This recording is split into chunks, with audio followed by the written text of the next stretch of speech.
McGinn and Lingo paper provides us with an answer to a question we are going to encounter in organizations, which is who has power, why is it that they have power?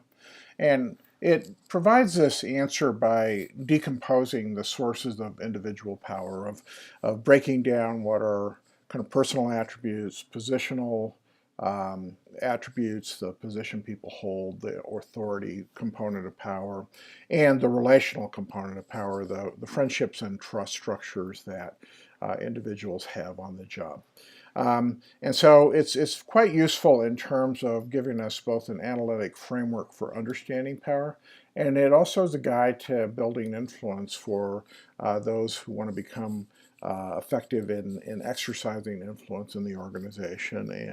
And part of that is just inevitably building one's personal power. I think one of the article's most important insights is that power and influence are about relationships, which can be cultivated. There are some personality factors. There is something that seems to be a charisma that enhances people's capacity to form relationships, but it's really the relationships that are of critical importance, especially in an organizational setting, where in organizations we have a disbursement of authority. The discretion to make decisions is scattered across the hierarchy and the division of labor.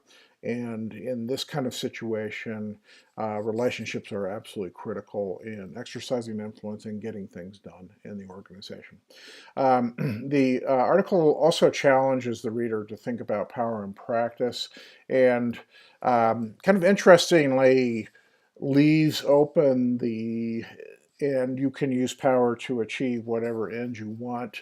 And at the same time saying, and that end could be unethical or ethical. It provides absolutely no guidance on that.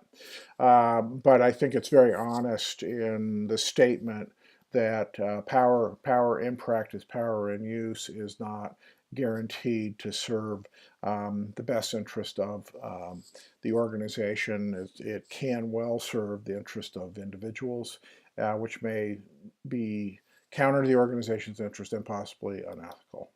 Um, I'd like you to look for, and clearly one of the core things in the article is understanding the basis of individual power and influence. It's really the major reason we're reading the article. Um, but a big part of this is basically how relationships function in organizations, what they contribute to decision processes. Think real hard about kind of relationships as conduits for information. That's very much kind of in the vein of how we're understanding organizational decision making, and it's how these networks work is the provision of information. But the other piece of how the relationships work, and a big part of enhancing individual influence, is their support networks as well. There are people who vote with us. There are people who will put effort into. So from the garbage can model view of organizations, these relationships are very critical to our coalition, and they're very critical to putting energy into solving problems. This is certainly coalitions and trust are very central to what's talked about here, and trust is very central to sustaining coalitions. It's also has some insights into some of the challenges of exercising power.